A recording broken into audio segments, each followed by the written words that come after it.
विधानसभा के मानसून सत्र के दौरान मंगलवार को प्रतिपक्ष नेता उमंग सिंगार के नेतृत्व में कांग्रेस विधायक दल ने नीट पेपर लीक, छात्रों पर लाठीचार्ज और राहुल गांधी के साथ हुई पुलिस कार्रवाई के विरोध में विधानसभा परिसर में काली पट्टी बांधकर प्रदर्शन किया। प्रदर्शन में शामिल जोबट विधायक सेना महेश पटेल ने कहा कि देश के युवाओं और छात्रों के भविष्य के साथ लगातार अन्याय हो रहा है।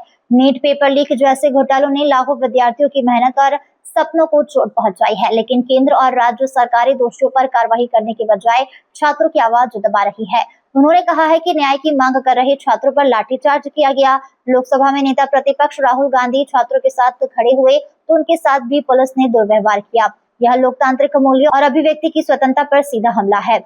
सेना महेश पटेल ने कहा है कि आज युवाओं के सामने बेरोजगारी, पेपर लीक और शिक्षा व्यवस्था की गंभीर चुनौतियां हैं। लाखों छात्र भविष्य को लेकर चिंतित है, लेकिन भाजपा सरकार समाधान की जगह दमनकारी रवैया अपना रही है। उन्होंने कहा कि कांग्रेस पार्टी छात्रों के न्याय की लड़ाई सदन से लेकर सड़क तक लड़ेगी और दोषियों पर कार्रवाई की मांग करती रहेगी।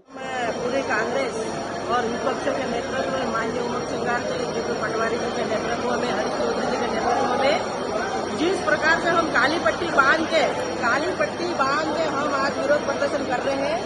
ये विरोध प्रदर्शन इसलिए किया जा रहा है कि कल जो हमारे राहुल गांधी जी के साथ में पुलिस किस प्रकार से घसीट के ले गई है।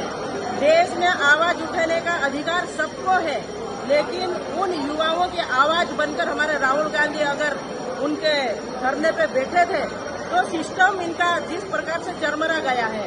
सिस्टम से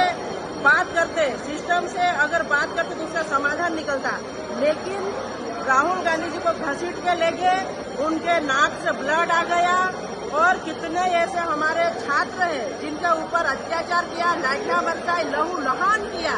और ये जो सिर्फ ये राहुल गांधी को नहीं घसीटा, पूरे देश के छात्रों को घसीट के ले गई दिल्ली की भाजपा की सरकार। ये पूरे देश के बच्चों के साथ अन्याय किया दिल्ली की सरकार।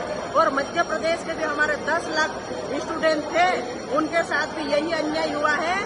तो ये कहीं न कहीं ये दर्शाता है कि मध्य प्रदेश से लेकर केंद्र सरकार तक भाजपा के राज में भाजपा की सरकार चरमरा गई है और हमारा देश आज सुरक्षित हाथों में नहीं है, जिसका उदाहरण हमें देखने को मिल रहा है। कहीं बेटियों को मार रहे, कहीं बेटियों को लटका रहे, तो कहीं स्टूडेंट को मार रहे, कहीं पेपर लीक हो रहा, कहीं किसान आत्महत्या कर रहा, कहीं युवा सड़कों पे है। तो ये उदाहरण है इसका। तो ये देश सुरक्षित हाथ में नहीं है। और माननीय हमारे राहुल गांधी के साथ जो हुआ है, जिस प्रकार से जो घटना घटी है, उसकी कांग्रेस पार्टी घोर निंदा करती है और हर पूरे देश में सड़कों पर आंदोलन किया जाएगा।